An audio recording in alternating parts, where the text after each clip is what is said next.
दोस्तों नमस्कार। 4PM गुजरात पर आप सभी का बहुत बहुत स्वागत है।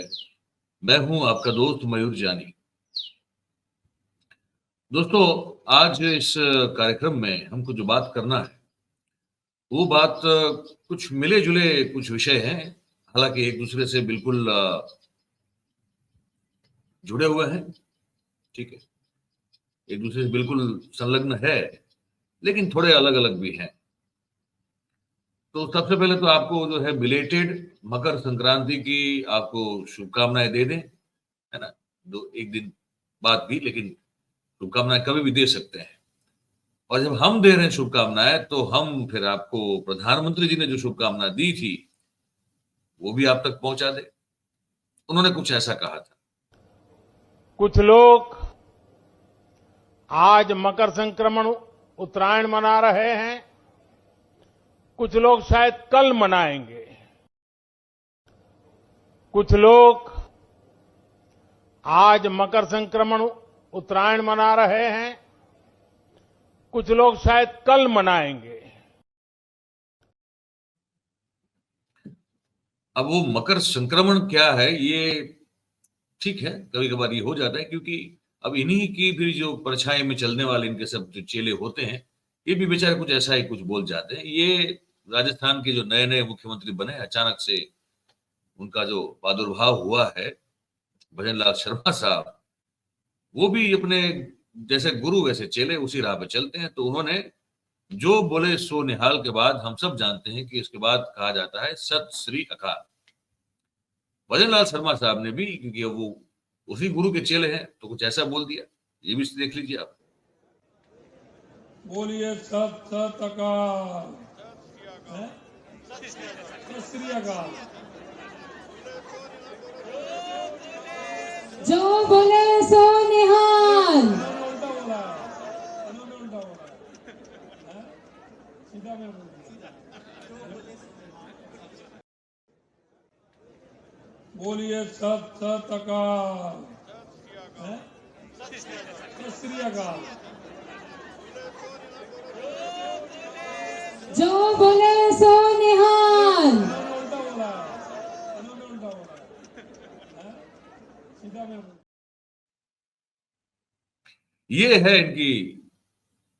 इनकी ज्ञान की अवधि, इनकी सामान्य ज्ञान की अवधि भी यही के आसपास दुनिया में बस सीमित हो जाती है। क्या करें। पर जैसे मैंने कहा कि जैसे गुरु होते हैं वैसे ही चेले होते हैं।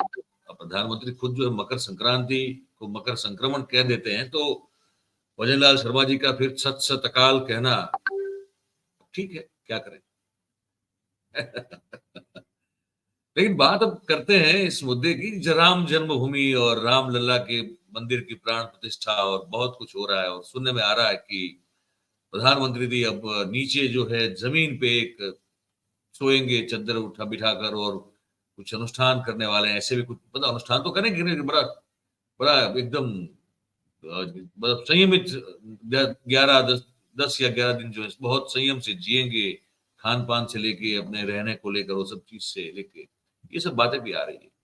लेकिन सवाल मन में ये हो रहा है, और बड़ा सही सवाल है ये, कि एक नारा गूंजा करता था 90 के दशक में, जब बाबरी का ध्वंस हुआ, उसके बाद भी, उससे पहले भी, कि मंदिर वहीं बनाएंगे। वही मतलब कि जिस गुंबज के नीचे, बाबरी मस्जिद के जिस गुंबज के नीचे ये कहा गया कि वहीं उसी गुंबज के नीचे रामलला का जन्म हुआ था, तो उस मस्जिद के गुंबज के नीचे ही मंदिर बनेगा। इसी पर तो पूरे देश में रामायण और महाभारत हुए। आधुनिक रामायण महाभारत कहें तो जो भी कहें, इस बार युद्ध जो हुआ, मतलब एक तरह से पूरे देश में कौमी नफरत जो फैली, वो क्यों फैली? सबसे बड़ा कारण तो ये रहा कि मस्जिद का जो ढांचा है वो उसको तोड़ दिया गया। तो कहा गया कि यहीं बनाएंगे मंदिर। तो क्या वो मंदिर हम जो अभी जिसकी प्राण प्रतिष्ठा हो रही है, क्या वो वहीं बन रहा है क्या? ये भाई साहब को सुनिए, ये उसी विवादित जगह के जो मुसलमान की ओर से हमारे भाई, उनके पक्ष के वैसे एक व्यक्ति, एक सज्जन है, वो क्या कह रहे हैं, इसको आप सुनिए। तो अभी भी वो जगह खाली है, मस्जिद की जगह अभी भी खाली है। बाबरी मस्जिद पे कुछ नहीं बना है।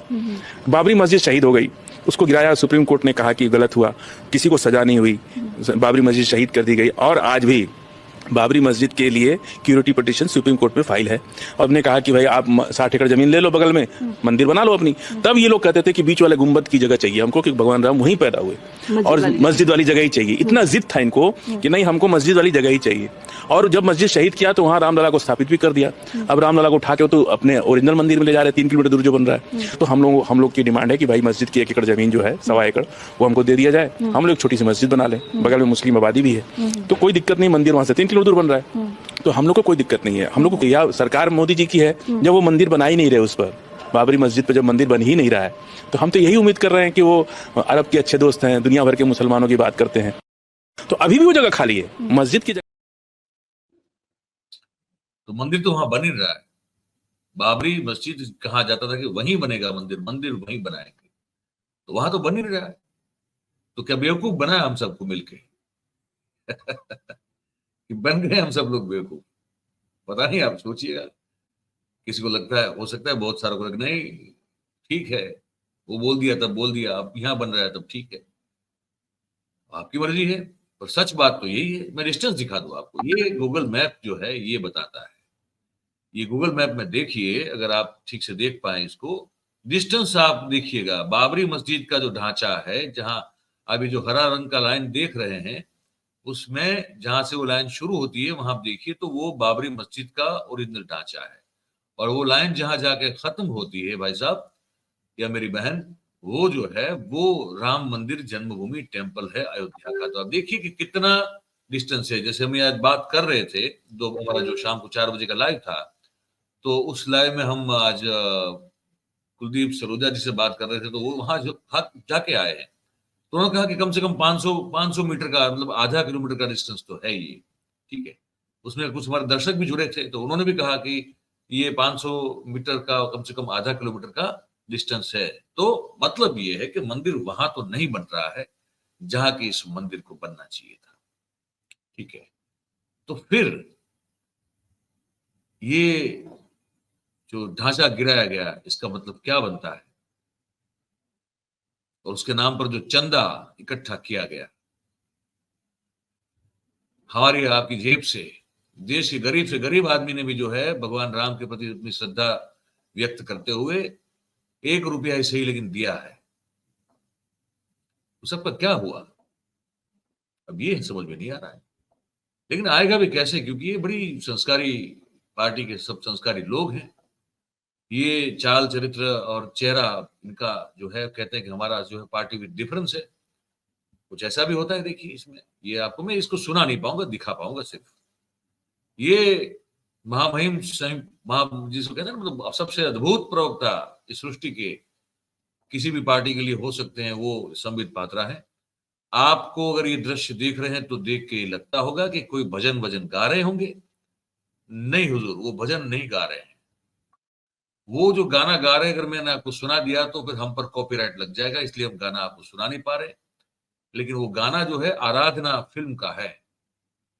राजेश खन्ना ने जब आराधना फिल्म में शर्मिला टैगोर को देखा था, ऐसा ही कुछ था ना, वही तो मेरे ख्याल से वही तो एक्टर थे, जहां तक ठीक से याद है।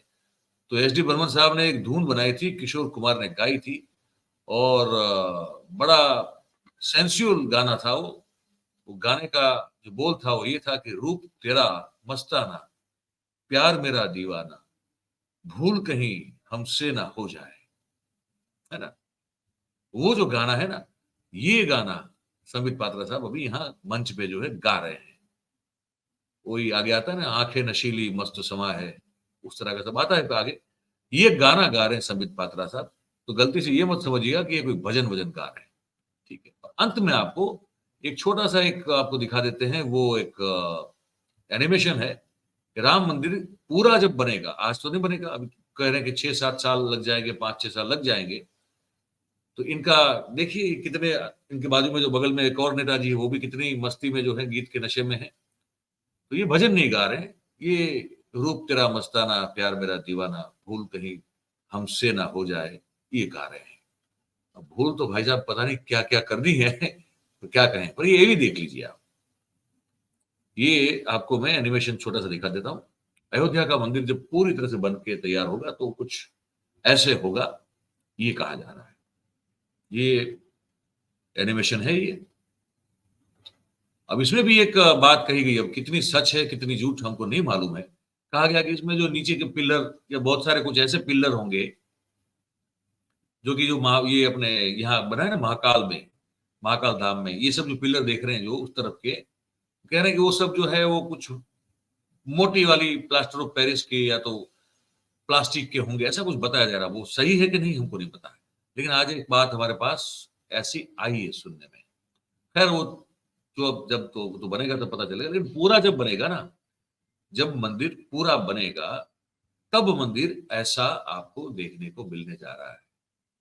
अब ये गुंबज जो शिखर, हाँ ये शिखर है गुंबज, ये शिखर का गुंबज है, उसके ऊपर इस तरह से पूरा शिखर बनेगा और उसके बाद उस पर फिर जो है ध्वजा, जब ध्वजा लगाई जाएगी तब ये मंदिर पूरी तरह से पूर्ण माना जाएगा।